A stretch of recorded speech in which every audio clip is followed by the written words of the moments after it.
ओम शांति। भाग्य विधाता इस पुस्तक में आज हम पढ़ेंगी वे थोड़े से दिन थे कितने प्यारे।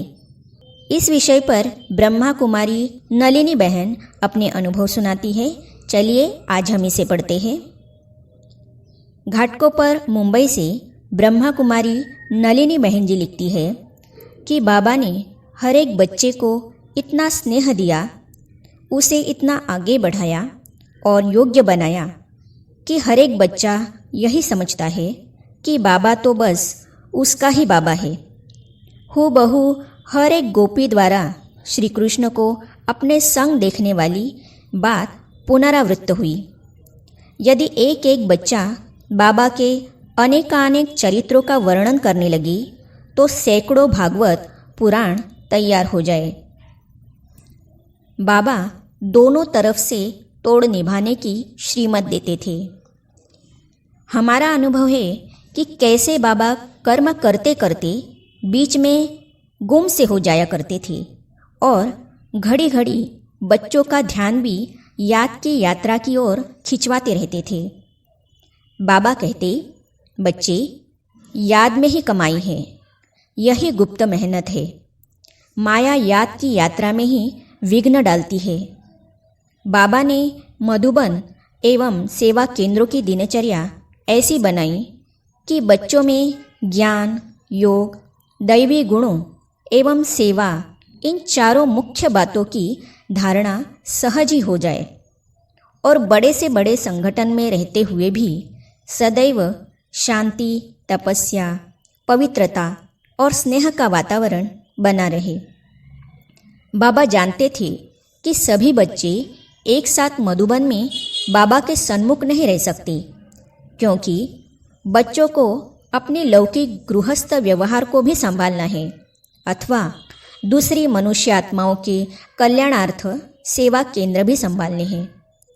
बाबा बच्चों को दोनों तरफ से तोड़ निभाने की श्रीमत देते थे। अतः बाबा ने बच्चों को एक ऐसी दिनचर्या सिखलाई जिस पर चलकर वे चाहे किसी भी परिस्थिति में कहीं भी रहे अपने पुरुषार्थ को आगे बढ़ा सके और यह अविनाशी कमाई करते रहे। बाबा के पत्र व्यवहार के कारण बच्चों को कभी भी ऐसा महसूस नहीं होता था कि वे बाबा से दूर हैं। हम तो हैरान हो जाते थे कि नित्य ढेर सारी डाक आते हुए भी बाबा सभी बच्चों के पत्रों के उत्तर वापसी डाक से भेज देते थे। बच्चों को बाबा से पत्रों द्वारा व्यक्तिगत समस्याओं को हल करने की राय मिलती रहती थी। ब्रह्मा की राय मशहूर है, उसका शास्त्रों में भी गायन है। ऐसे स्नेही बाबा के हम बहुत बहुत आभारी हैं।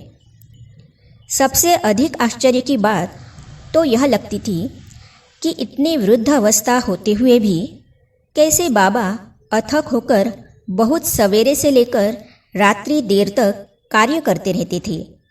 इतने बड़े मधुबन यज्ञ के सैकड़ों सेवा केंद्रों तथा प्रवृत्ति में रहने वाले हजारों परिवारों की पूरी पूरी जिम्मेदारी संभालते हुए भी बाबा को जब देखो तब बिल्कुल फारिग, निश्चिंत और निसंकल्प नजर आती थी। इतने बड़े अलौकिक गृहस्थ और ईश्वरीय व्यवहार को संभालते हुए भी समय पूरा होने से पूर्व ही संपूर्ण अवस्था अर्थात अव्यक्त स्थिति को प्राप्त कर लेने की समर्थता बाबा में ही थी। यह उन्हीं की कमाल थी। अज्ञान काल में जब कोई साधु महात्मा शरीर छोड़ता था तो हम बिना अर्थ समझते ही कहते थे कि वह पूरा हो गया, परंतु इस पूरा होने अथवा संपूर्ण अवस्था को पाने का वास्तविक अर्थ अभी समझ में आया है। अन्य धर्म स्थापक जब शरीर त्यागते हैं तो जीवन भर प्रयास के बाद भी मुश्किल से 2-4 व्यक्ति ही उनकी शिक्षाओं का पूरा अनुकरण करने वाले तैयार हो पाते हैं। परंतु हम देखते हैं कि जब ब्रह्मा बाबा संपूर्ण हुए तो उन्होंने आप समान बच्चों का एक विशाल समूह अथवा एक पूरी शक्ति सेना तैयार कर दी थी। जो अब कुशलतापूर्वक इस अलौकिक ईश्वरीय कार्य को आगे बढ़ाते हुए पूरा करने में तत्पर है। ब्रह्मा बाबा चाहे साकार रूप में हमारे बीच में नहीं रहे हैं, परंतु हम जानते हैं कि अव्यक्त रूप से आज भी वही हमारे मार्गदर्शक है और हम उन्हीं की छत्रछाया में चल रहे हैं। वे हमें ऊपर उठाने के लिए ही ऊपर गए हैं, हमें संपूर्ण बनाने के लिए ही संपूर्ण हुए हैं। और यदि देखें तो साकार बाबा का एक एक चरित्र भी हम बच्चों को सही राह दिखाने में इतना सहयोगी है कि शब्दों द्वारा इन अनुभव का वर्णन नहीं किया जा सकता। ऐसे स्नेही बाबा के हम बहुत बहुत आभारी हैं। आगे हम पढ़ेंगे बाबा कर्म की गहन गति पर बच्चों का बहुत ध्यान खिंचवाते थे। इस विषय पर सायन मुंबई से ब्रह्मा कुमारी संतोष बहन जी अपने अनुभव इस प्रकार सुनाती है। इसे हम पढ़ेंगे अगली कड़ी में। तो ये जानने और पढ़ने के लिए इस चैनल को सब्सक्राइब करने के साथ ही साइड में जो बेल आइकॉन है उसे भी क्लिक कीजिए, ताकि आने वाली सभी वीडियो और अब तक की सारी वीडियो आप तक पहुंचती रहेगी। ओम शांति।